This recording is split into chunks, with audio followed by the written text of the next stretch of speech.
opinions of the hosts and guests are their own and do not necessarily reflect the views of the management and staff of Guardian Radio.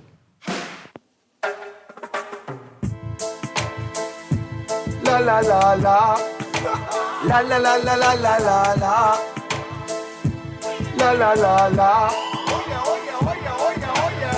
I represent Bahamian people. I from Nassau, Bahamas, big up Baton Rouge. Where I from Baton Rouge. Right between West and Augusta, where them two road meet, they call it Wilkinson Street. Manners and respect was like a sign blank check. It seems the ones that coming after quick to see this life in the ghetto never easy. So many hungry days break till it grieve me. Way I doing the best I can, trying to turn my dollar to 100 grand. I represent the ghetto people. I from Nassau, Bahamas, big up Baton Rouge. Where I from Baton Rouge. Good night, Bahamas, and welcome to another edition of Inside the Inner City that premieres every Friday at 6:30 to 8 p.m. on Guardian Radio 96.9 FM. I'm your host, Valentino, a.k.a. Scrooge, host of the talk show Inside the Inner City. Telephone numbers tonight are 323-6232, 325-4316, and 325-4259. You can text us, powered by BTC, at 422-GR96. And it is always a pleasure to have the opportunity to speak to the listening audience. I'm very excited about how many people tune into the show. That means that you guys really appreciate the kind of conversation that we have, and that it's making a difference in the country when we take a look inside of some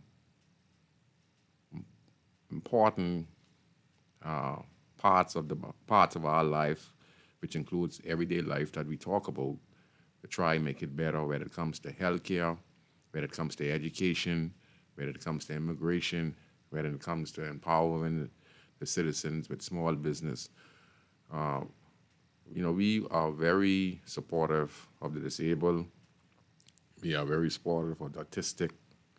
We are very supportive of the nurses, the teachers, the doctors, because we know that they are the first line of defense.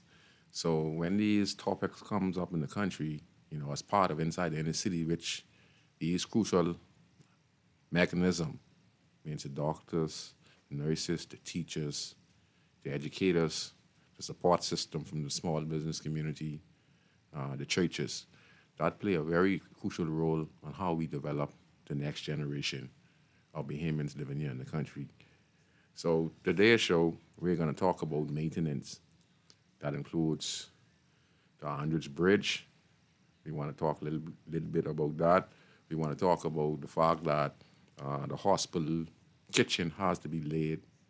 I don't know for how long, but it has been delayed because they have just found out that the sewer and drainage system has a major problem.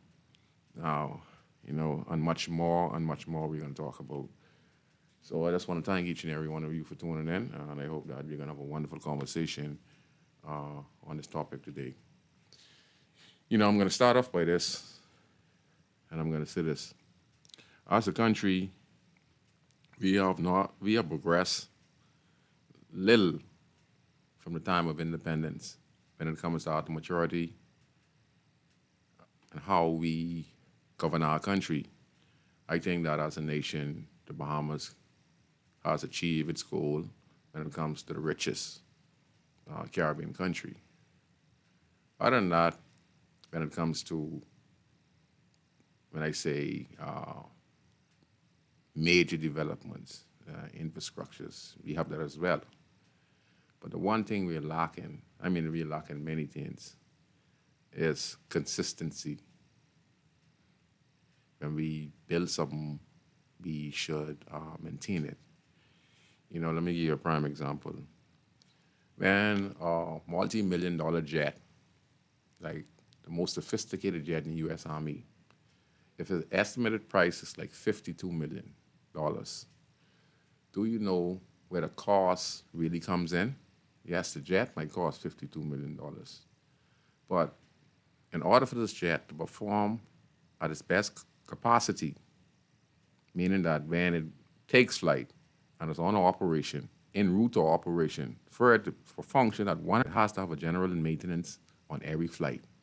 So if the jet costs $52 million or $100 million, the cost of maintenance will overlap that within, say, 5 years.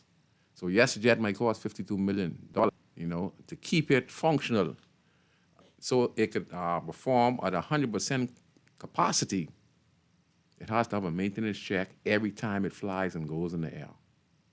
Every component has to be checked to make sure that nothing is burned out, because when something goes wrong here with a little small component, something else goes wrong if you don't fix it. Something else goes wrong. Now you might think the jet is flying at full capacity, but little by little do you know that from one problem to the next, to the next, to the next, to the next, to the next, then you get catastrophic failure. And if you understand where I'm coming from, it's maintenance. Everything we do in the Bahamas should be maintenance. So before I begin the show, I want to play some clips, from former Prime Minister of the country, Hubert Alexander Minnis. Now, I know where Minnis get off at all of a sudden these last 2 years, 3 years. He has been advocate, even after the election, he's still making the news, making the airwaves. So, what I do is persons who had power, ultimate power in the country, like former prime ministers and ministers who hold these positions. Now, they ain't gonna tell you they ain't gonna tell you the things that they're telling you now, that they're out of office or out of government, out of politics. Now they into living their normal lives, but they're still in the media because they're former prime ministers, and the media always goes to them and asks them questions concerning the country because, like I say, they were leaders of the country. They know more than me and you when it comes to what went down in that 5-year period whilst they governed. Things that me and you would never have the opportunity to even see with our own eyes. He have the type of information. So I grasp the opportunity when they speak because they know things. They never said why stay in government. So when they're out of government, you hear all the truth, So I just want to play a clip. Before I play it, I just want to say this. I just want the people out there to know that in this country, we still have not matured to where a country is supposed to mature. When we have one of the most dynamic governance system in the world. The Bahamas governance was established way before the U.S. Of America. We have had, I think we have over 400 years of governance. Way more than that. And I think U.S. came second us because this is where Christopher Columbus first landed. So this is where the laws of that country came in this part of the Western Hemisphere. So we used to first like to have governance. We used to first to have the Spaniard or the British here in the country from the old world to the new world. So yeah. So when we go to the polls and we vote Coalition of Independence, Free National Movement, and Progressive Liberal Party, what we fail to understand, many of us, is that once election is over, it is no more about no PLP and no FNM, That is thrown out, right? What we need to focus on now is the things that have happened in the community, the country, that is affecting the country, and see how all collective MPs from the FNM side, who were voted in by the people, who are opposition, and the PLP side, who have been voted in by the people to serve and govern the country for the next 5 years. All of that PLP and FNM stuff is supposed to get thrown out the book, and now it's just supposed to be focused on what needs to be accomplished from the speech of the throne by the Governor General as the mandate. And then the opposition itself has a vital role to play on how it looks at the government and help stir the government and say no to certain things that the government is doing and characteristics. But we take that even after election, and we continue to be in election mode or campaign mode when we say not to focus on the things that we need to focus on. We have to mature as a country. Whether you vote PLP and you want election, let me ask you a question. Has the condition in the hospital gotten better? Maybe in some aspect. Has the light problem nationwide black, or has it affect you? Has it not affect you as a PLP? Did your light not go off because you was a PLP? Okay. Did your light not go off because you was a F&M? All right. So because you was a F&M, you understand the point I'm saying? Did the light not go off because you say I'm a PLP or I'm a F&M, or the light went off on everybody? See, this is what I'm trying to show you. We are a nation, and we're supposed to be looking at it as nationalism, each and every one of us. Once election is over, we're supposed to forget about it and focus on the things that are most important in our country. And stuff like that I'm talking about is like the bridge in Andres. I feel that the MP who resides in that community, I feel that he should have the information from residents in the community to update the government on the infrastructure of that bridge. I think it takes a community to give you that information. I think that every MP should have an information team, and the only way you're going to do that if you're not biased. What has happened in our country is that in each constituency, we have persons of both political parties reside in this community. Sometimes they get along, and sometimes they do not get along. So that means when you're in governance, right, and your party wins, you fail to not communicate with persons who could be community leaders or persons who have some ideas on what needs to be fixed in the community. So you don't like one another. So you're not going to work with one another. So that means the problem is going to exist because this one say, I'm going to wait till my party get it. And this one say, my party's in, I need to hear nothing from you. So that means, but the people who are not involved, who live in the community, like who will be affected by the bridge now, for example, who they are suffering, right? So I think that when we look at these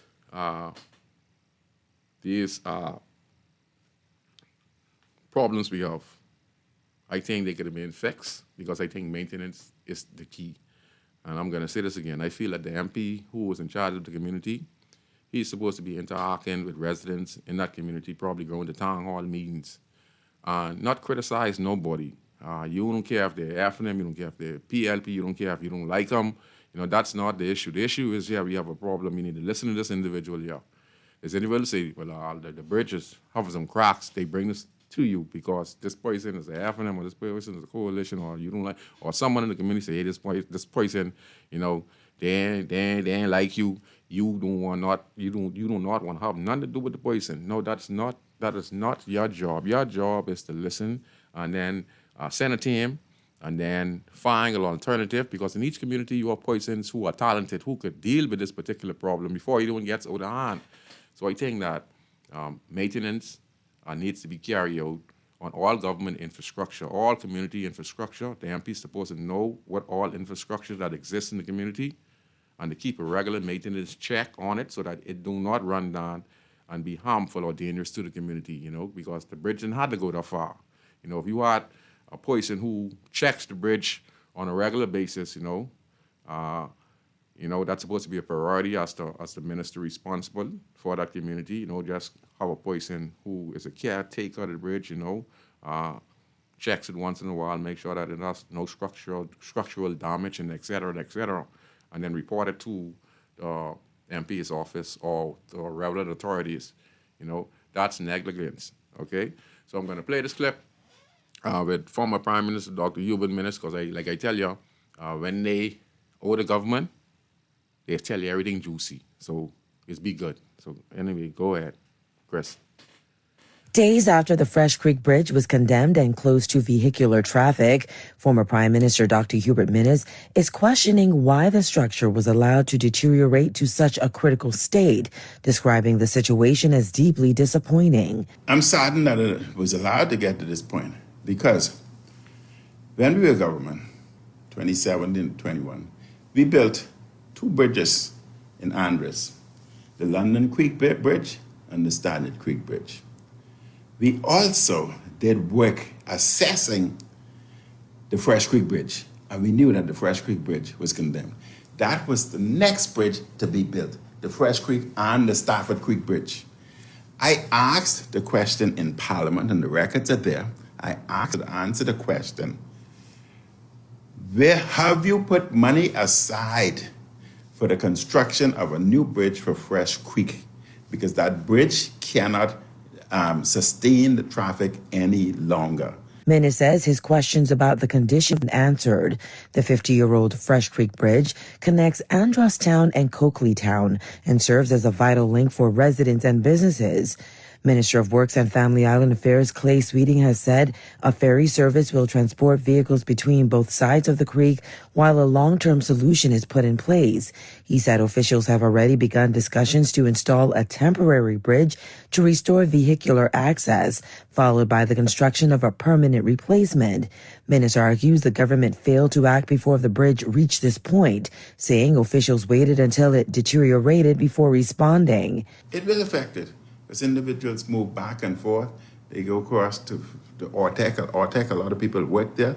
As a matter of fact, it was recognized even by Ortec that that bridge was a problem because no heavy equipments,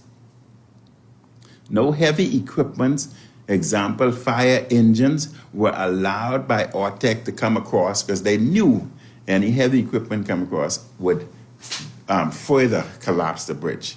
Minnis maintains the bridge should have never been allowed to reach this current condition. He claims his administration had plans to address the issue, but was voted out of office in 2021 before the project could move forward. They knew if they check our records, you would see that we had done work on the Stafford Creek Bridge and the Fresh Creek Bridge. Those bridges were next in line to follow the London Creek Bridge and the other that we built. They were next in line. So if it's a continuous government, then that should have been completed. Reporting for the Guardian News Network, I'm Vonik Tu. Well, I like to rub it in, he's older politics, but, he's a former prime minister. Like I say, he have a lot of intel. It's good for him to speak out. But like I said, when he was in government, he wasn't speaking this good, on behalf of the Bahamian people and representing the Bahamian people on matters of importance. So, I got to give him thumbs up for that. If he was like this, when he was prime minister, maybe he would have stand a chance, of being the prime minister of the Commonwealth of the Bahamas, But that's passing, but he now is trying himself to contribute in a different way. There's nothing wrong with that, Like I said, he's a former prime minister. And the biggest problem when you listen to the clip, it goes to maintenance, information. That's on the MP. There's no excuse. And there are many more problems existing in many of our communities around the country. That's on our MP. The fact of the matter is people who vote and support political parties, they are afraid to speak out. And that's their biggest problem. And that's where failure comes in. Many people who vote for these political parties, they are afraid to talk to the MP who they assisted, they voted for. They don't speak out, So if they see a problem in the community, they ain't saying that because, it's like, okay, why? I don't know. That's just the way it is. All right? So again, it's the fault of the MP. He should have a team of persons, community-minded people who are giving a thumbs up. Look at the former government report. Look at it. See if it make any sense. And when you go to Parliament, you speak on the matter. The problem with our governments today,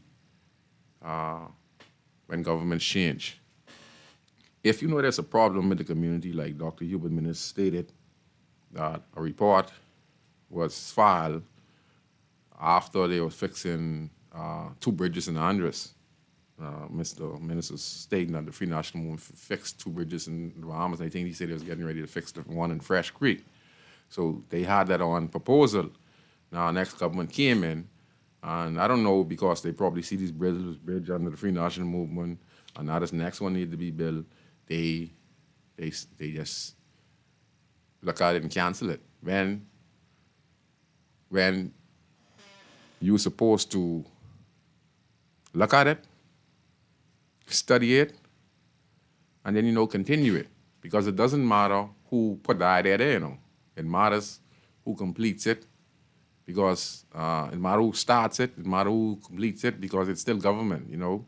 It's government. It's government. It just might be the PLP government or the FNM government. It's still government. It's still the taxpayers' money, so it makes no difference for it.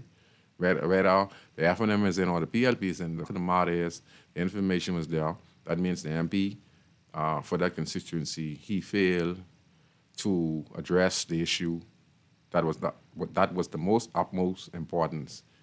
Again, he probably felt that it's not important, but now it's important now because it affects thousands of people who live in Andres who need to use the bridge. So maintenance. Okay, again, maintenance. We were expecting for the kitchen to open at the Princess Margaret Hospital. We have got bad news from the health official in charge of the department, the Honorable Michael Dowell. Lately he himself, just like Dr. Hubert Minnis, being former physicians, who went into politics and held position. These positions, as the man in charge of the public health system.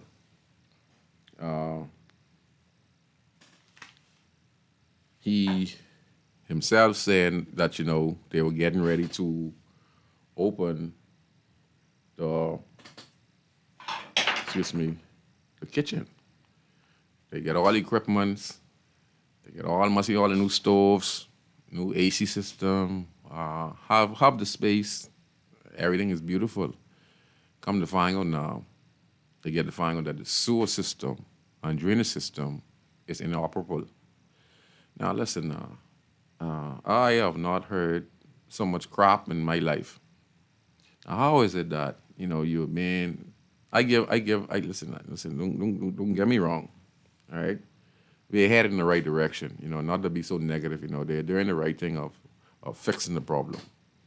But imagine this. This problem has been in existence. When I listened to the Minister of Health, Dr. Dowell, he stated that this problem was around the 1950s, or 60s or whatever it is. This problem was around, because I think with the wastage over the course of the years, the expanded population means the birth rate in the country. We went from 100 and some thousand or 200 to 300,000, 400,000. So with that birth expectancy and high birth rate back in the 70s, 60s, 70s, and 80s, we overworked the hospital. The kitchen, they cook good bread, they cook food for patients in the hospital that are nutritious, soft food. So those in the hospital can have a meal. And now we're hearing that the drainage and sewage system is inoperable. I think it's estimated to cost like somewhere in between $5 million to repair. Now, with all that construction, all that work going on with the A&E, we just opened, they got flooded the other day. That's natural, You ain't nothing they can do with that, people. Listen, the hospital getting flooded the other day, even though they repaired and brand new and all that stuff. And that's Mother Nature, We can't blame that on the repairs. That was a flood, nothing you could do with that, So that's just nature, So we just have to live with that one there. The roof was not leaking; it just flood, just plenty water, and just overrun the new facility. Our hospital, again, when it comes to the drainage, that's impossible. I don't understand what kind of information Dr. Dowell was receiving from the construction engineers who were planning to open this new kitchen, because you didn't check the sewer system or the drainage system, and if that cost anywhere from $5 million, you know how long that was deteriorating? Where's the maintenance? You know, everything needs to be checked in the hospital. You know, maintenance is the biggest assets of any organization. If you get a building, for prime example, you know, you get a building, you build a building for probably $1 million, but you have a maintenance who stays there. His job is to come in and look for cracks, look for places that are deteriorating, and his job is to write it down, and his job is to make sure that the place is kept, you know, up. So what he is going to do is that if repairs needs to be done in a timely fashion, he would already write it down, go to some professionals, bring them in to make sure that the problem is fixed ahead of time before it becomes a greater problem like the bridge, you know. Now they're going to have to close down the bridge and repair the bridge. So a maintenance guy, if he was there from day one, he would have been able to see all these things and being able to assess and repair on the job. Just like our schools. You know, we hear this problem. Some schools might not open because they're not going to be repaired. What happened to a maintenance guy who could be on the ground, you know? He has the power to go and buy the shingles, to go and buy the paint, you know? See if there's a roof leaking. He writes it down. He sends it to the ministry. Saturday, Sunday, he can be there with his team and, you know, they could repair it, you know. Maintenance guy is very important. Maintenance is very important. Like I tell you, maintenance is everything. That's why a lot of our buildings around the country, Clarence ABN building, you know, we wonder why government rent from private people in the country office, to run government office in, because they say some of our buildings are uninhabitable, means that they have mold in it, a beasto, right? We look at the old Batelco building on Farrington Road. That is a government office. Instead of us wasting the taxpayers' money on rent, why don't just maintain our buildings? And government itself should stop renting from private and save the taxpayers and government a lot more money than rent, because rent, you know, rent is very expensive, you know. Some of these building and things, government rent for like $1 million a year. Some of our government departments in private people building, and they're making a killing off the taxpayers in the country. So I feel that government should not be renting from no private individuals. I believe government should have all their buildings maintained so that we can take the expenditure of renting. So maintenance is key. Maintenance is key. The hospital is supposed to be maintained over the years. Like I say, Clarence ABN building that was taken down on Thompson Boulevard, that was not properly maintained. That's why it got demolished. The post office, okay, if that was being properly maintained, those cracks and stuff like that would have, you know, probably, you know, it would have been a little long, but I still say if it was properly maintained, the post office probably would have been standing today. Okay? We can play the next clip, please. You want to give me a rebate of $8.50? Well, let me say publicly, you can take my $8.50 and give it to whomever you choose. I don't need any $8.50 to buy a 2-pack of peanut. Thank you very much. I don't need it. I know where this minutes get off at now. Minute seems to be real. That's the whole clip right there? That's just short, dead quick. Well, that's from the Black Oak. We've been being told as Bahamian people, you know, that, you know, we should go to the beach, okay?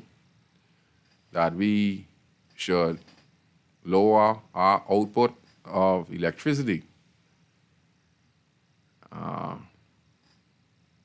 Go to the beach. We should lower our output of electricity. Means that it's hot, so everyone is using AC. Who is using AC, using pool.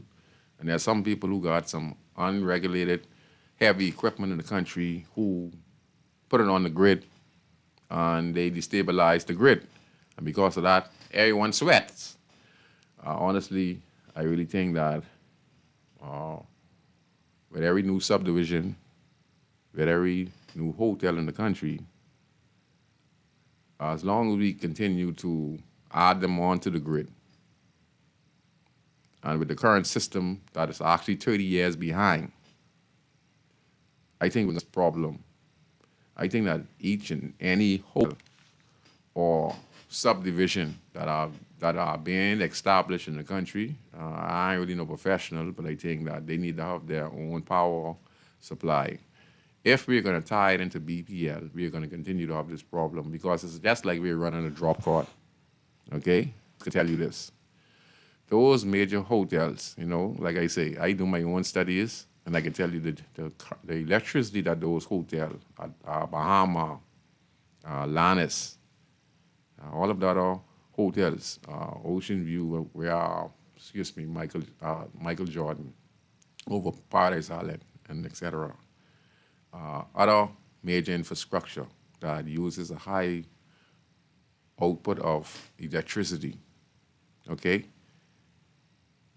they drain the grid, all right? It ain't people in the inner city community who have these heavy-duty equipment. No one in Bandon, no one in Camp Road, no one in Grandstand, no one in Angliston.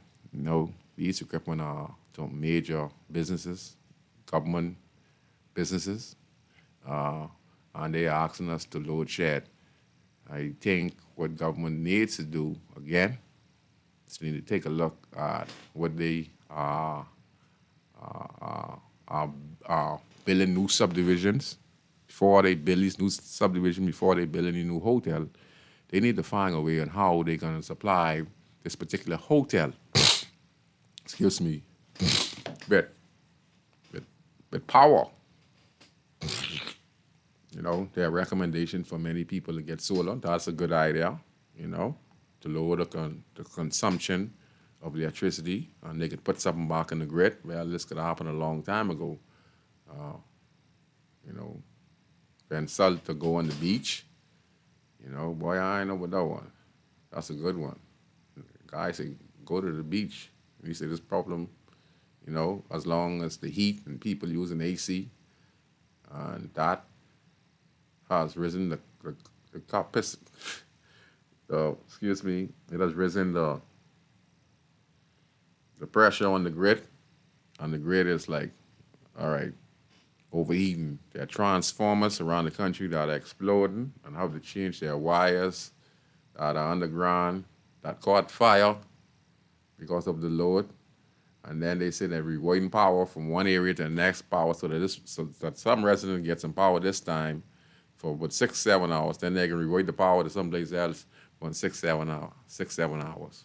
What about the hotels, right? Who has the majority of AC, has the pools, pulls the majority of electricity in the country. The whole area being town don't pull as much electricity as Bahama. All right, let me just say that for a prime example. All right, I don't think the whole area of Benton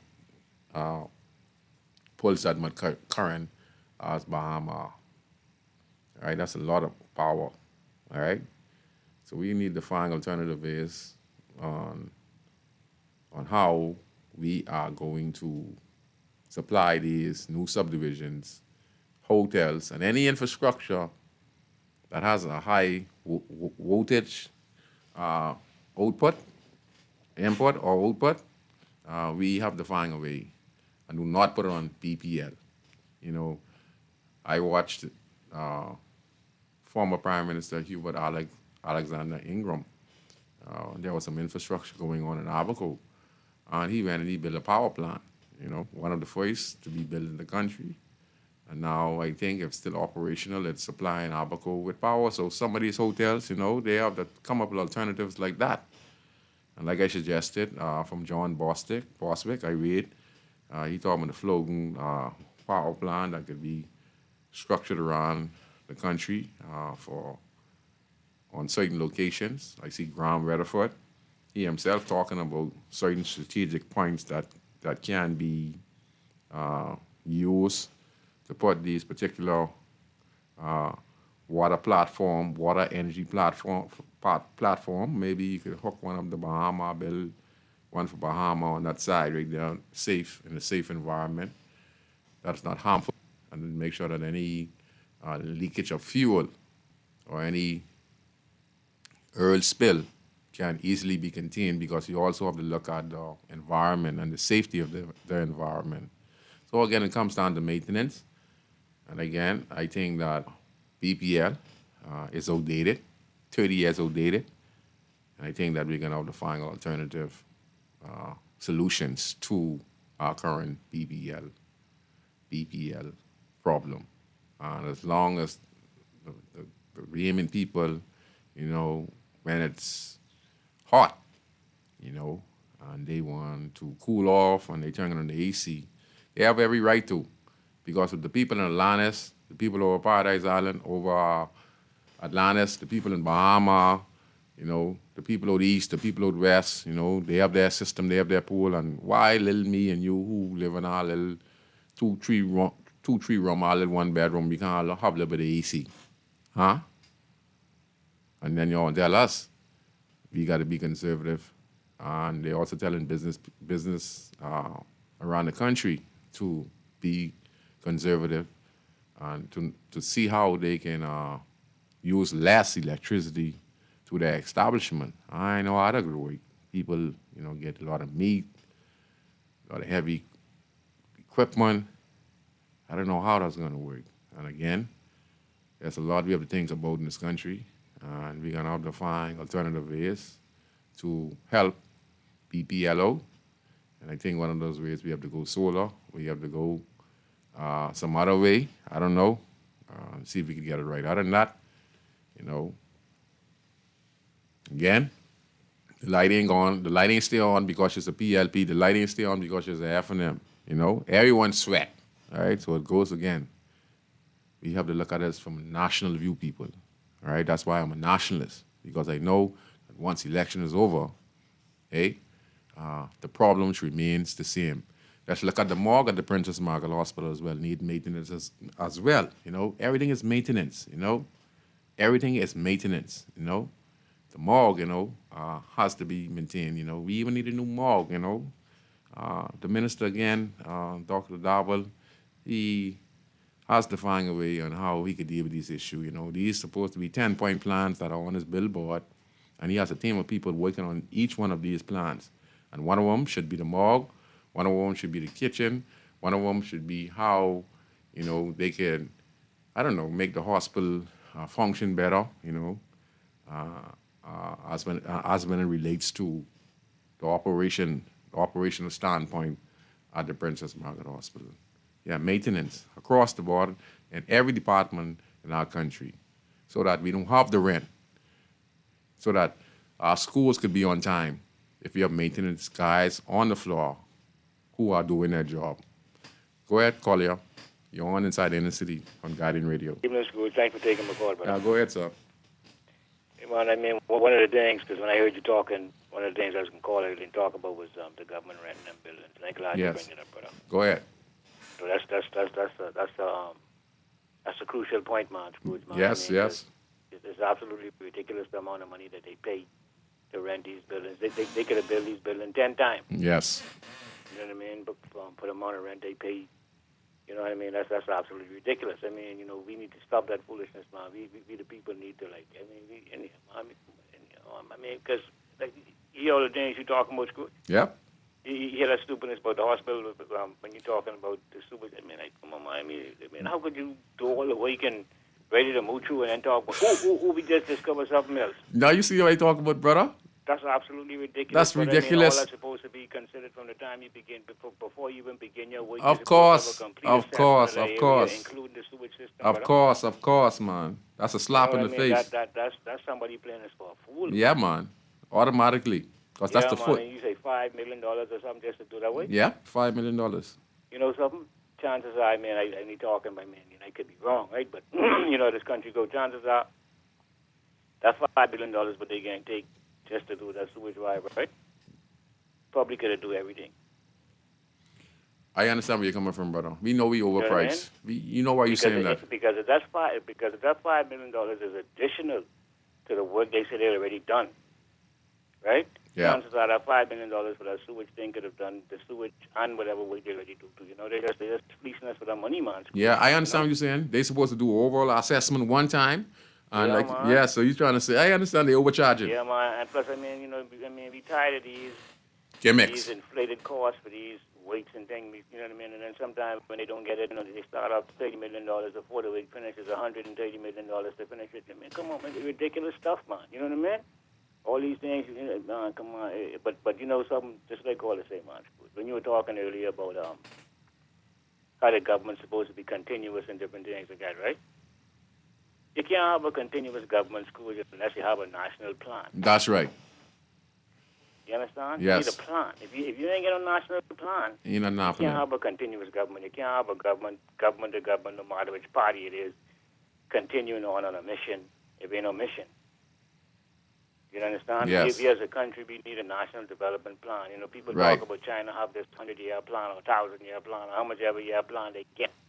But they got a plan. Yes, and it's working. You know what I mean? Yeah, so if you don't have a plan as a country, then what all this wait for? Nothing. Just to I pick. mean, like, what all these things the government doing for if it ain't a plan? You understand?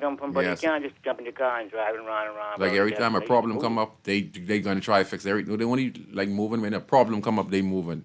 Like to try to fix but it. I mean, but I kind of say those that even without the problem schools, like they doing other things. Like for example, our country is the first country in the world, if I'm not mistaken, to have a CBDC, central bank digital currency.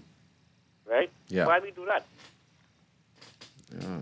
You know what I mean? Like all the problems we have, like we find time to be the first nation in the world to have a central bank digital currency. Well, like why we find time to go and do that? You know, so what I mean is that And we get more important matters. Yes, so but what I'm trying to say is that there is a plan. Because what I'm trying to say is that why is our government doing all these things if it ain't a plan? They doing things, you know what I mean? Like they doing things, all kind of PPPs, all kind of regulation boards, all kind of, you know what I mean? All kind of different things getting introduced into the country. They doing things, you know what I mean? Things that they don't even have in a manifesto. They doing. Mm-hmm. You understand? So my question is, whose plan are they fulfilling with the decisions that they are making? Probably someone they connected to, and they trying to fulfill that plan, and it does not include the Bahamian, so they feel, because they represent the people. That's all I gotta say. I agree with you, brother, but this is the thing about it, though, Scrooge. See, whatever that plan is, It's not our plan. no, yeah, I agree, but whatever that plan is, though, Scrooge, Yes. that plan is continuous. Right. From our government to government, no matter if it's FNM or PNM. I agree. That's the thing. That's why I was listening when, I don't take note of what the former politicians say, but they are the ones who, was in power. And like how Dr. Human Minister was saying, they had a plan to build bridges and continue to repair bridges, but under the next administration, they canceled the bridge in Fresh Creek on this. So you're saying continuous. We're talking about two like Scrooge, is like how, even though the FNM might be in power, and then the PLP, the FNM might be talking about some bill or some reform or some legislation that they want to introduce, right? And the PLP will stand up and they will be hard again to say, no, we ain't for that, this and that. Stop canceling the review. But if the PLP come to power, though, right, the same thing that they had a big issue with that the FNM was about to do, they put it in place, they implement it.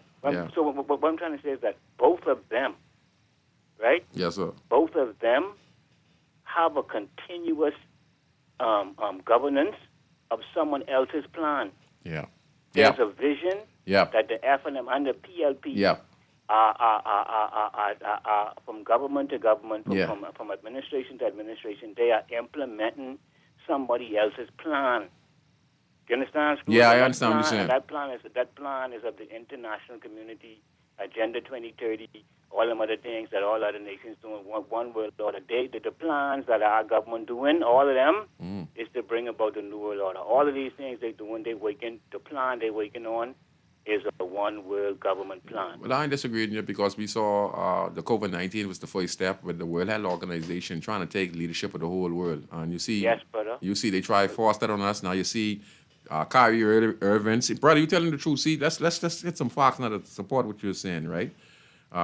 Kyrie Irving now from the NBA, he was criticized because he refused to take the vaccine because he said that he is a human being and he's his own man. Why should someone force him, right? So the whole NBA, the whole world, the World Health Organization, he lost millions. He couldn't play in certain cities. Him and a few other athletes who come to find out, Kyrie Irving standing for something that is right?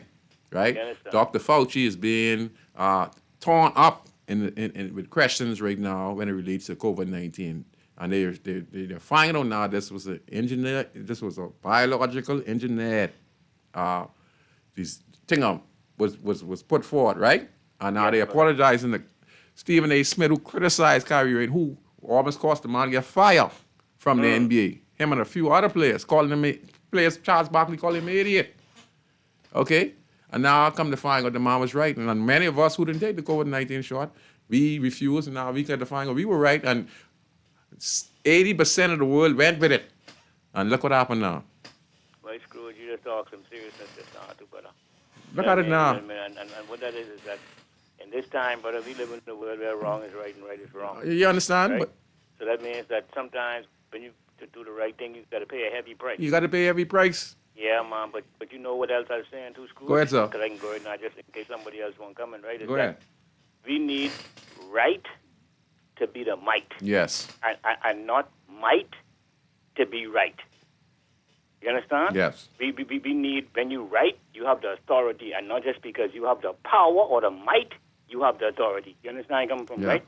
Right need to be might, not might is right. Because if might is right, then wrong is strong. Yeah. Yes, sir.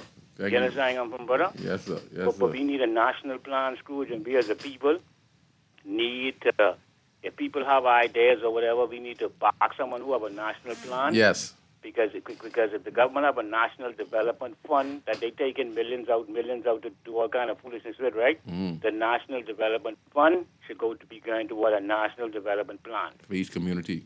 You understand, brother? But I appreciate your show, man, Scrooge. Yeah, man. And like I say, man, but that renting thing, but Scrooge, but listen, if everyone in the Bahamas, Scrooge, could get on that one point you got on just now, but that renting thing, and maybe force our government to stop renting, we'll be better off for that. Brother. Yes. I mean, I wish that's something you could like, you know what I mean? I'll knock on. That's something I wish you could really wake people up on, man, without wastage of money.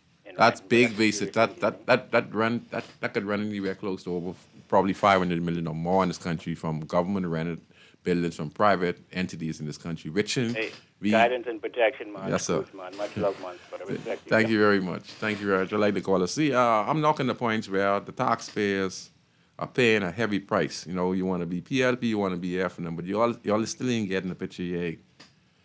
I'm trying to explain something to you guys that government rent from private entities in the country are very high if you look at it, okay?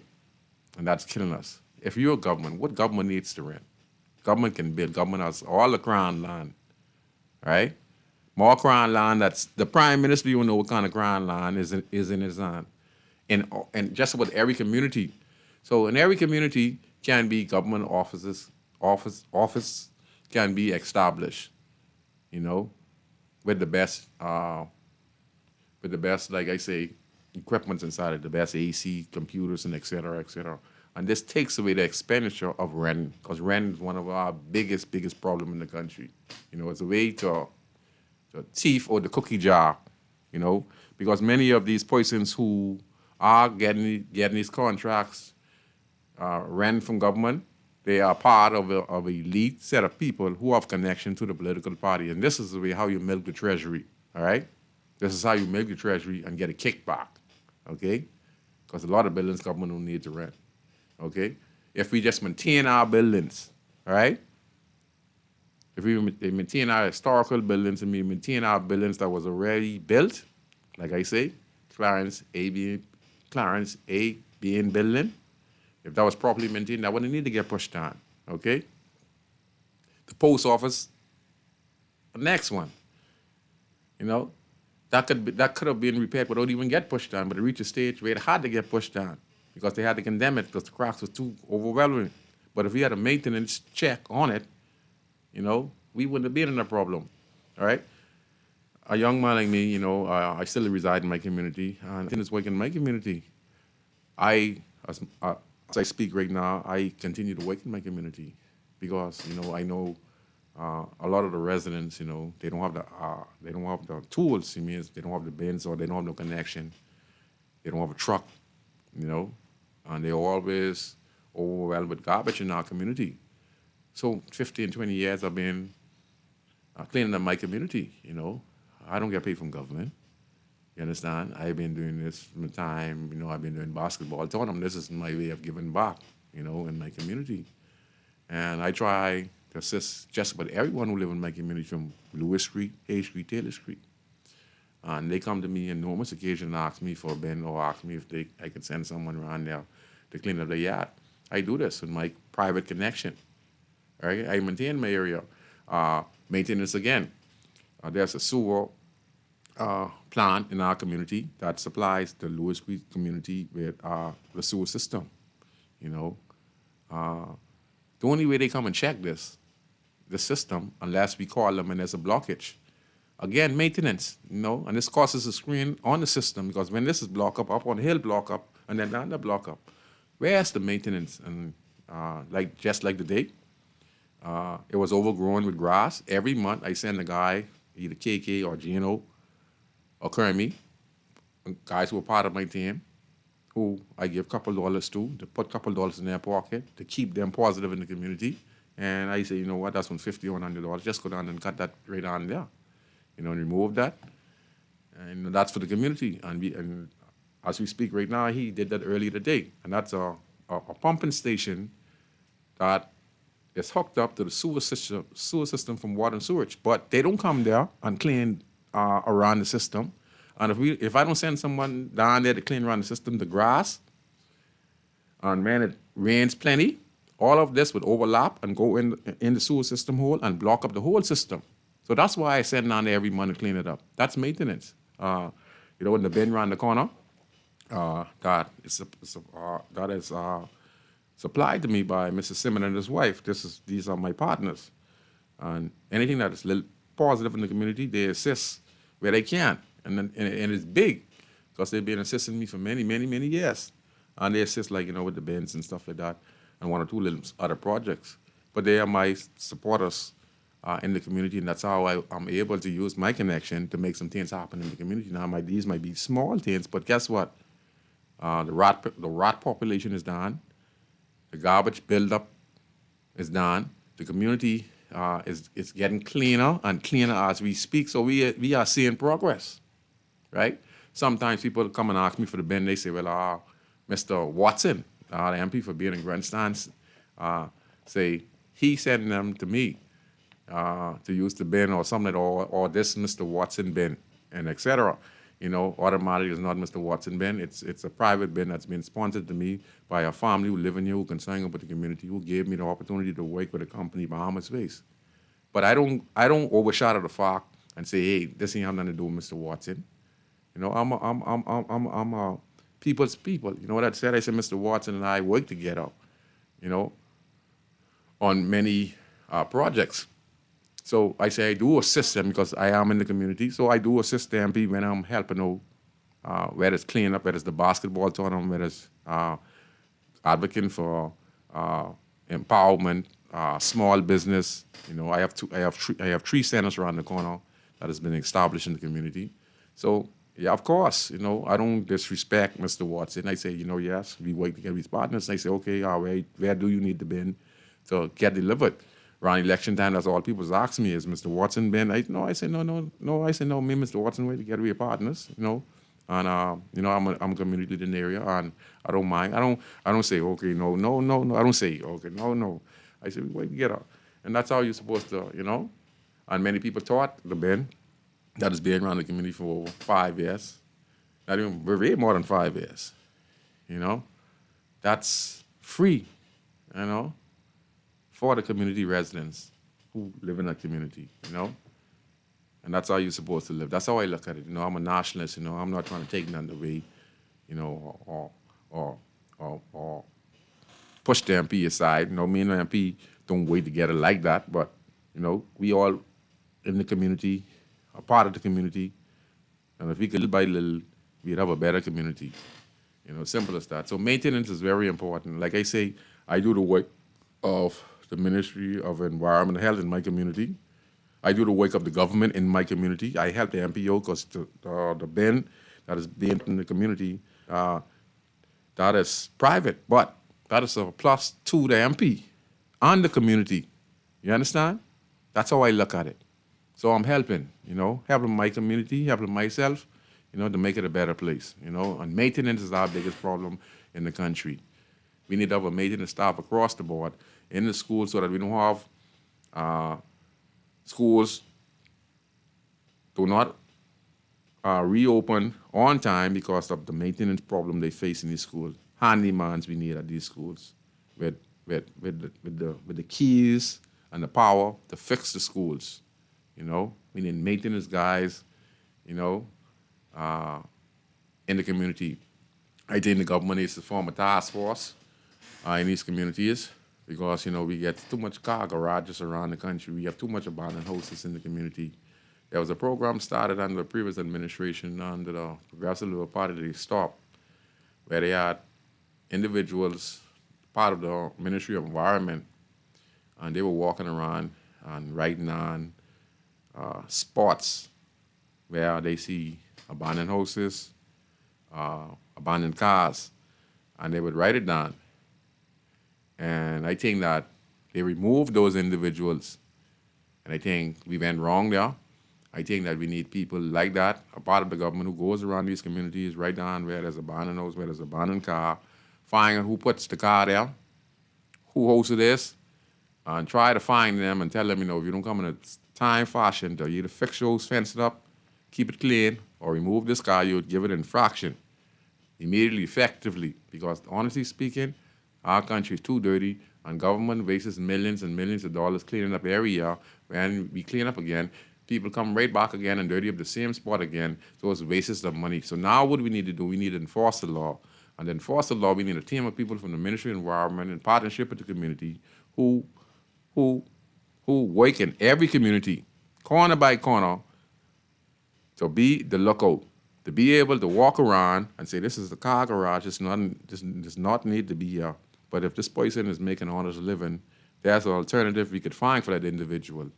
There could be a property somewhere that government has that they could relocate this individual to, because at the same time, people want their bread and butter, but at the same time, the community needs to be cleaned up because these cars that are around this community, they harbor rats, they harbor roaches, they harbor mosquitoes, they harbor centipede, they harbor snakes, you understand? And it's a sore eye for our community. We have to get rid of all these dirty lots and dirty cars, dirty yards in our community, effective immediately, starting from now, all right? So each community, each MP, they should have a task force team that goes around, corner by corner, write down where there are a heap of cars, put up signs that say anyone dump, you're getting fined. Then you have people from the Ministry of Environment and the community, and where you could call a number at the Ministry of Environment if you see someone dumping. So if you see your neighbor dumping, you call this number and let us know so that we can send a team down there to make sure that they remove this garbage, because we want to stop this filth that is happening in our country. We need maintenance in Baintown, we need maintenance in Mason, we need maintenance in Angleton, right? And that could come from the Ministry of Environment. We need those individuals who could walk around the streets from the government, could give out citations, because there are a lot of people who fixing cars on the side of the road. Now, I'm not against no one fixing no car, all right? But think about this. When you fix a car, the oil that you take with the car, what are you doing with that? The fluid that you take with the transmission, what are you doing with that? Okay? Then you're going to scrape the car and you're going to leave it on the side of the road, all right? Then it's going to harbor rats, mosquitoes, roaches. Then it becomes a sore eye for the community. You know what you do? When you scrape it, you're gone. You fix your car and you leave that in the community. You go back to your house out South Beach and you leave the car in grandstand. You understand? You ain't calling no record to come move it. And all this, again, goes in the water table. So when it's early and this transmission fluid, you know what you're going to do when it rains? You take it and throw it right in the ground. It might not seem like it is hurting the earth, right? But it is. Because the earth goes down in the soil and then it reaches the water table. And then the people in the community drink it. And that's why you get a lot of particles in the water we drink today. And the water's polluted. So we need a team from the Ministry of Environment, a task force team, to go around in each community, working with the minister, and to see and check all of the infrastructure that government has in this community, and to make sure they're properly maintained. And then they need to maintain the streets, the houses, abandoned yards and houses. Look for the owner of these houses. Check land and survey. Ask the neighbors if they know any of the residents. Find a number from the Ministry of Environment, and you call these individuals and tell them come do something in their house. Tell them come move all these cars or their yard. And if and then there are persons who have yard, they're no longer living in the community, so people just use the yard as a dumping spot. You need to find these individuals, and if you can't find them, government needs to put up a sign after a certain time. You know, government should have a few dollars. If they clean it down a few times, you don't show up. Government charge you for each time they clean it up. And if you're not there, build a low-cost home or build something constructive that is not a sore eye to the community.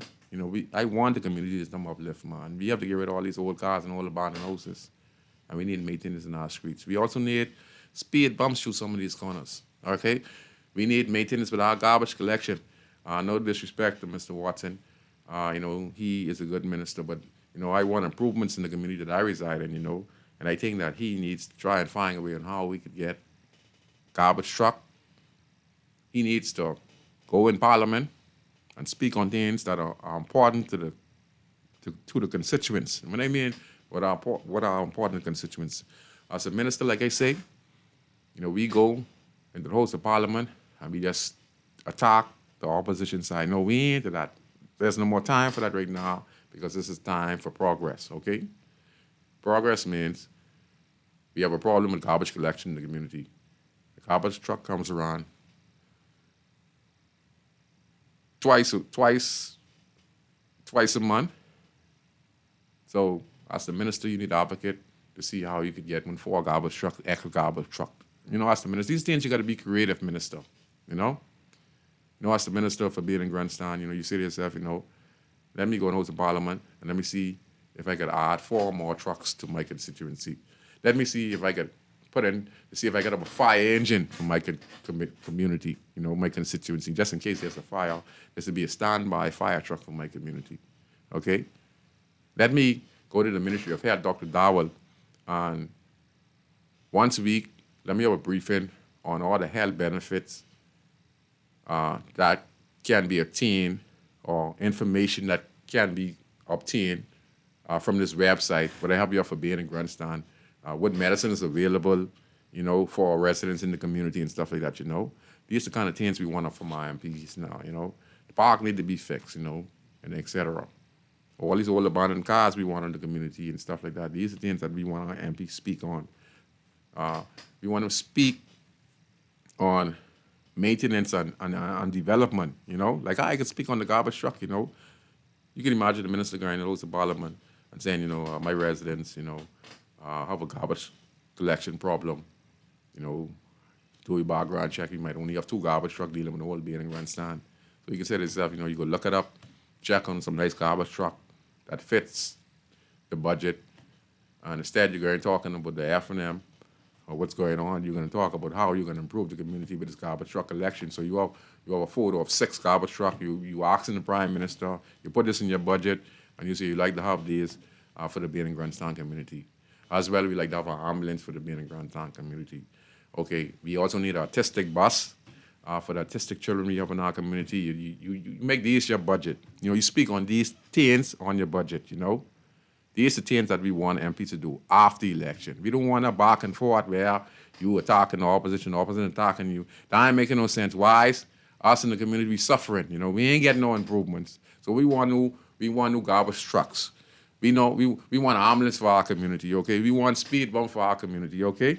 We want a survey team of people walking around our community and could even if our yard's dirty. Hey, that's what we want. We want improvements, you know. We want improvements from our MPs. We want when our MPs go in the House of Parliament. We don't want our bridge to be run down, right? So we want our MPs to be on top of their game. We want our MPs that when they go to Parliament, they can present a budget to the Honorable Prime Minister. Whether he is your Prime Minister on the PLP side, it does not matter. His job is to serve the MPs. And I think that Forbes has proven that. And I always use that as a prime example because I respected what Forbes did when when Hubert Alexander Ingram was the Prime Minister of the country. I could always remember this. And that's when I say MPs can do this. MPs, you guys are be flamming. Y'all don't really be speaking on behalf of y'all citizens. Y'all speak more for party, and y'all don't really push the issue as far as saying how you're going to present a budget that fits the description of your community and what your community need, and you present that budget to your member of parliament. So when your time for you to have your say in parliament, okay, the time for you to speak, right? You say, I need 4 new garbage trucks. I put up the estimate right there, Mr. Prime Minister. If it's possible, I would like to see if I could get an ambulance from my constituency so they could have a quick response. I also see that we have a lot of autistic and disabled people in our community who don't have no transportation. I put it in reference that we could have 2 of those or 4 of those to deal with the volume of people in our community. When I do an assessment, Mr. Prime Minister, I see that we have 300 disabled, 400 disabled persons in our community. And I think I'll see if we could get a budget about $1 million or so that we could be able to disperse to these individuals who I have on record. You know, they are disabled, you know, they're not working. Some of them are still taking care of their grandchildren. I did a survey, sent my team around, and I talked to some community leaders from Grandstand. I talked to some in the Crocker Street area. I talked to some in the Baintown area. And they came back to me and they showed me that here's a list of person disabled. Here's a list of person disabled. So we want to help these individuals. So I think that we need a budget for both the disabled and the autistic so to be able to assist the families. And I have here about 200 of those individuals, and it could be the next 100 more. So I'm requesting the Honorable Prime Minister of the Commonwealth of Bahamas if he could assist on helping me put a budget together so that I could be able to get the transportation so that I'd be able to carry them to their Pacific destiny, you know, because and this also could provide jobs for the drivers and stuff like that so that we could be able to help the autistic and disabled in our community, you know. And then you make this presentation when you make your budget debate or your time to speak in Parliament, instead of all that bull crap you guys is be dealing with up in House of Parliament, trying to get the Bahamian people, oh, this and that. No, we ain't into that no more. We want each MP that when they make their budget debate, whether you're PLP and you're with the PLP, we want you over things that needs to be fixed in the community. And we want you to speak on the things that need to be fixed in the community. Let me give you a prime example. The MP who been the member of parliament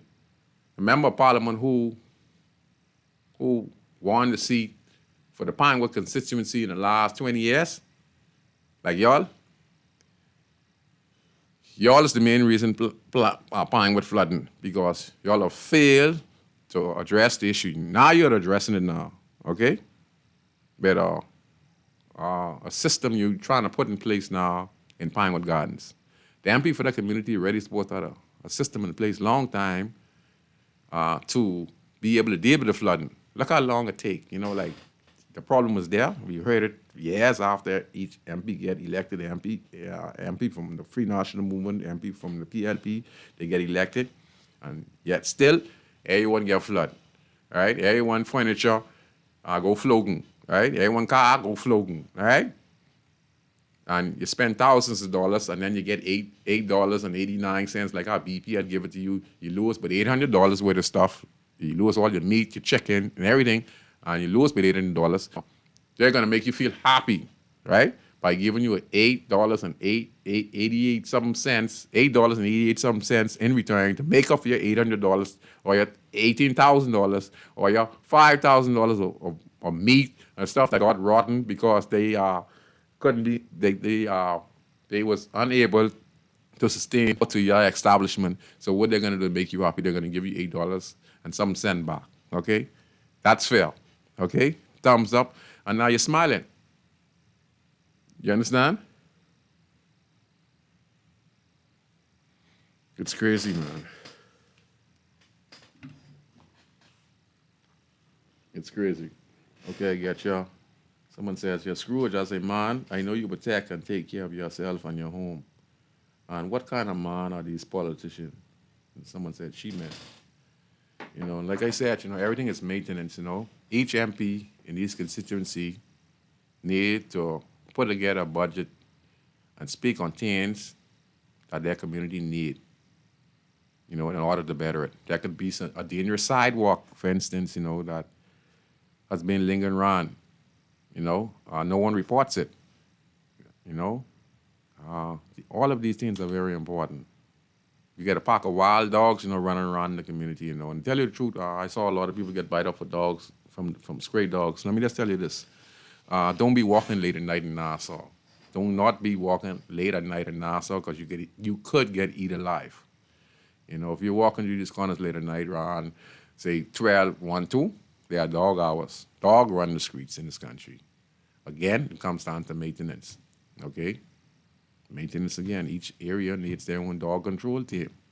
You know, people can't deal with other dogs. You know why? Because we are dysfunctional. We don't have no plans. Each community right now with a dog, old boys like this, where people are getting bite from stray dogs, we're supposed to have a team that are part of each MP's manifest. Means that, yeah, we have an outbreak of dog bitings in the country. So that means these areas that are being affected have a stray population of dogs. And here's the dangerous part about it. Most of these dogs are mixed, you know, with pit bull, and then, you know, pot cake is the ultimate. You know, pot cake is like us, the ghetto people. So, you know, pot cake know how to survive. So you imagine the pit bull mixed with the pot cake. You know how dangerous he is? Listen to this now. The pot cake is one of the smartest dogs there is, okay?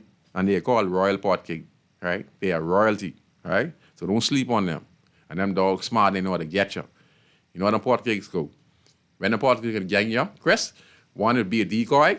And when you're trying to kick your leg this way, 1, 2, 3 of them this way, and they didn't lick you off your leg. And boy, when you drop it on the ground, if you don't put your hand over your head, you get picked with that. Now, with these dogs that are now mixed with pit bull in them, and they're pot cakes and other dogs in them, and they're in the park, boy, you're getting it. So don't be walking later. Do not be late walking late at night on these main roads. Because listen, you don't believe me? There's a wash house on Ross Corner, right? Gibbs Corner. Go there around 2, 3 in the morning, park your car and watch but 100 dogs be on the road, 200, and they be terrorizing everything. And then you go some of the other corners, you'd see a group of dogs just like that. These dogs have a specific time they run the streets. But you'd get killed, Chris, they'd rip you to pieces. You better have something hard or something loud or something. So we have a stray dog problem in our country. So what do we need to do? Each MP in these communities again, they're supposed to make this a priority. Warning's supposed to be issued, and then there's supposed to be a response. And how are you going to do that? You're going to do that when you get information from residents. Because if you listen to the residents in the Camp Road area, in Lincoln Deal area, he's doing a great job as an MP as well. You know, he's on the ground working hard in the Camp Road area. And he spoke on the matter.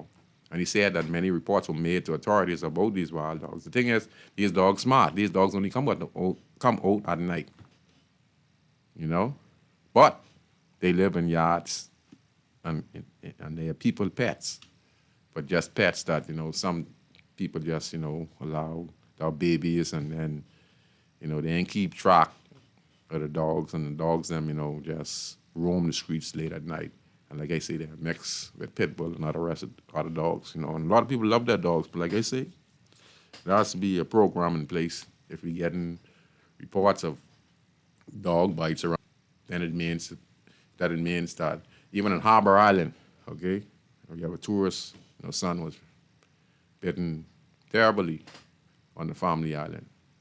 I think it's Harbor Island or so. And, you know, that got some head injuries. And because of that, the owner of the dog got 1 year in prison. You know, and we need to notify persons in these communities about these dogs. But like I said, it comes down again to maintenance. Everything is maintenance. You know, if you have wild dogs roaming around the streets, you need to know what time the dog's gonna be out. Because you're not gonna see these dogs in the day. These dogs, them chill out in the day, later on, like they're so innocent.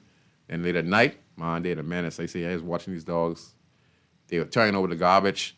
Cars coming past, and I say they yucking off the car bumper. You come with the car, they'd be all over you. And these dogs, then they miserable. I mean, they can't unbar people. They say they turn over the garbage. They can't unbar. You ain't trying to rock at them. That's too much. Too much. So we have a lot of stray dog problem in the country as well, you know. So again, we need maintenance. I think that's our biggest problem. We need maintenance. All our government agencies need to have maintenance, regular maintenance. You know, even in our schools, we need maintenance. Our bridges, we need maintenance. You know, everything we need maintenance. Our buildings that the government build need maintenance. The sports center, you know, just got refurbished again after the Chinese built it. But if you look at the sports center arena, a few years after that, you can see it started to decay. The Bahamas government, I think, about 2 years ago, they did a maintenance check on it. They maintain it, and they bring it back up to world status level because athletes were not allowed to be in the sports center because of the condition. That was a new sports center, new stadium just built, where it was not properly maintained, you know. Again, it was getting rust and all that stuff. So they did a maintenance check and they closed it down for a little while, and now it's back open again. You know, again, maintenance. Our airports need to have maintenance checks. You understand? Our planes, our aviation, we had enormous crash. You know, we had Gardner. You know, he crashed. Now we ain't gonna see him no more. We could forget about him. All right? Sorry, fam, you know, used to be even buddy, but boy, your luck bad. Ain't no coming back for you. All right? His plane went down. We lost 10 people in the tragedy accident in the family island. Andres, I think, a few weeks ago. My condolences to the family. We had chalks went down. We had drug planes that went down, you know. So it looks again. We have to make sure that planes are properly maintained in the country. Our airports have to be properly maintained in the country. I mean, listen, brother, everything like in this country has to be maintained in order for it to be functional. Oh, it's crazy. Maintenance is everything, people. Again, tanks that are made, tanks that cost $10 million, $20 million, right? At the end of the day, at each time the tanks leave out of that base, it has to be properly maintained from top to bottom. So it costs more money to maintain over the course of its lifespan. That means if the tank has a 20-year lifespan, in some cases, if it is maintained properly, it could last the next 20 or 50 years. A prime example is the water plane that the U.S. used in the Army for low combat, reconnaissance, and tactical response. The Warthog, that is being run from the 1950s, and it's still flying today because how they maintain it. they were able to keep it maintained, and it's one of the most deadliest planes that the U.S. used in reconnaissance and battle-tested plane in the U.S. Army, and it's one of the oldest planes, okay? Because they maintain it, you know. Okay, let me see ya. Okay, see ya. Someone sent me say, Scrooge, that same washhouse in that area has equally the amount of migrants there washing clothes and speaking language action by checking dogs who may have been brought in illegally, just like the migrants who don't care. Well, buddy, I ain't even getting it no more because that's a done and losing battle for us. All we can do as Bayman people just hope that we continue to enforce the law, repatriate who we can repatriate, who come in illegally, and we catch. Other than that, man, we can't stop the show no more. That bigger than us now, man. You know, we just need to focus and keep on trying to continue to make the Bahamas a better place. We have to continue to make the Bahamas a better place. Make it a place of law. I can play the last clip. This is the last clip. Make it a place of law and order, you know, so we don't let it destabilize. Go ahead. I think the whole Bahamas should condemn that. That should be condemned. Those individuals, I would hope, should be brought before the courts and charged immediately. Immediately. You cannot allow any form of disrespect to our law enforcement officers. Anytime respect is broken down among those individuals who enforce the laws and keep our society functional, once that respect is broken down, then your society will collapse very soon. I think that should be dealt with, and the message should be sent that you are never to disrespect or touch our law enforcement officers, especially they on the job with their uniform on. I think. Well, let me read this clip again. I have a few more minutes, so I can read. I misinterpreted what the person said. The person said, Scrooge, that same washhouse in that area has equally the amount of migrants there washing clothes and speaking language, and we need action by checking dogs who may have been brought in illegally, just like the migrants who don't care. Yes, there are people who bring in dogs and then leaving them stranded and they're breeding with the local pot cakes, and it's a very dangerous thing. That's why a lot of dogs are so violent right now. But I agree on that. Okay, we just had the comments from former Prime Minister Minnis, you know, and I agree with him, you know. Minnis, I agree with you, you know, we have to have a respect for the law, but sometimes, Mr. Minnis, that's only one side. You're only looking at it from one side. I agree with you, sir. There should be respect for the law. There should be no one putting their hands on the law. But it goes two ways, you know, and I'm a prime example. You know, sometimes, you know, I wasn't there and I don't understand the situation because that's only one footage. You don't know what transpired from the beginning to the end. You might only see that part of the guy hitting the police. You don't know if the police them hit the guy before that, and that's a reaction, you know, and that should show you the stupidity of our youth today.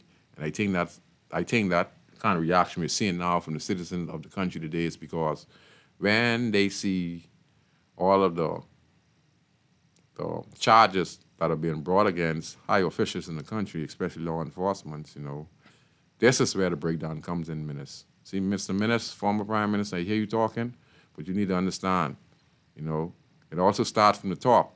I mean, the top themselves break the law, and then the citizens of the country see themselves, you know, see the truth.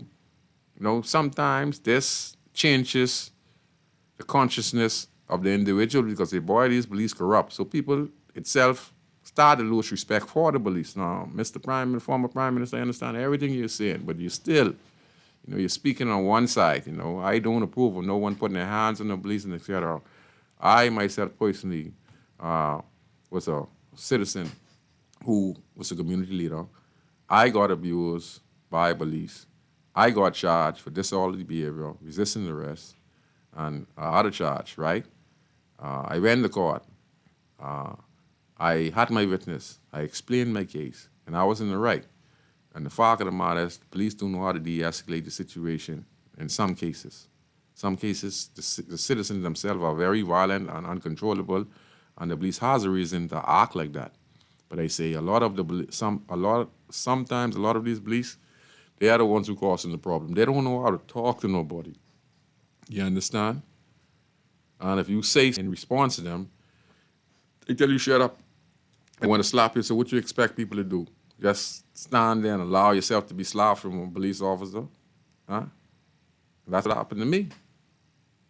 And I slapped him back. And I told the judge this in the court,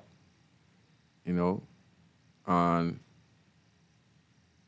like I said, go read in the newspaper. So there's two sides to the story. I don't like the fact that the young man hit the police, but like I said, there are some incidents in this country where the police be the aggressor.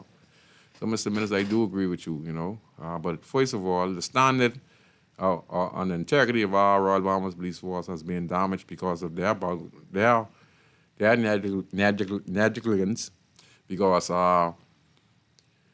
they were the ones who got charged for a lot of serious offenses in the country. So a lot of people have lost respect for the police, but the police is there to govern the country. And like you said, we cannot tolerate it, but at the same time, there's two sides to the story, so, Don't ever be one-sided. What you see on the video, yes, that's disturbing.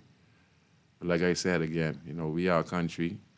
We need checks and balances put in place. And we need maintenance on the police force as well to maintain the integrity. We need checks and balances as well. So even though we need maintenance in the communities, we need the maintenance also on the Royal Bahamas Police Force to make sure that we can have checks and balances in places where we can also have the officers themselves. It's restricted, to hold themselves accountable for their actions, So I do support what you're saying, Prime Minister, former Prime Minister, but I also understand that in some of these incidents, some of the officers will be very aggressive, and some, in many cases, they cause the altercation. And then people, as human beings, when you have a natural response, I can't say that in that case. So I'd say that, we need training, we need discipline. I also want to give my condolences to my family of Pinewood Gardens, the Shawnee and Carlos Coakley. Shawnee and I grew up together. Carlos is my cousin. Carlos lost his stepson and Shawnee lost her son. Sean, in the Chippenham area last week, he lost his life in a shooting incident that happened recently, I had a chance to go by Shawnee yet and Carlos yet, but I'm hoping to see if I go there tomorrow. So my condolences to Shawnee and Carlos and the family. I'm hoping to see if I come see you guys probably tomorrow or Sunday if God spare life. And to the rest of the individuals who have lost loved ones in tragic shooting in the country. My condolences to each and every one of you. And I'd like to say this to the younger generation out there. Take a look around you, youngsters, and don't say what is happening to individuals who have lost their life that it can't happen to you, So think twice, I know it's a hard decision, you're enraged. Think twice about the consequences. Think twice about what is going to happen after you pull this trigger. Think about the mother or fathers that are going to be crying because of you, You might not feel it right then and there, But one day, if God allows it, it will be you on the ground one day, and your mother or your daddy or your aunt or your uncle will be crying for you, Because what goes around comes around, So, like I said, it's very difficult. I don't know the situation. There are a lot of arguments, out there. Quarrels start and people settle with guns, So, the only thing I'm going to say is try your best to avoid altercation, and the life you save might be your very own. And also to drivers out there who are driving from the nightclub tonight and tomorrow night, please drive with due care and caution. And if you're driving somebody who's driving erratic, please don't keep your mouth closed. Please tell them, drive slow. If they don't want to drive slow, tell them pull over and let you out. You understand? So don't let no one be speeding up and down, driving erratic with you in it, Value your life, and especially if they're drinking. If they're intoxicated, try see if you can end up driving the car yourself. If not, get out and walk home, okay? Because the life you save might be your very own. I want to say thanks to everyone who listened tonight. I want to give a shout out to my boy Elroy.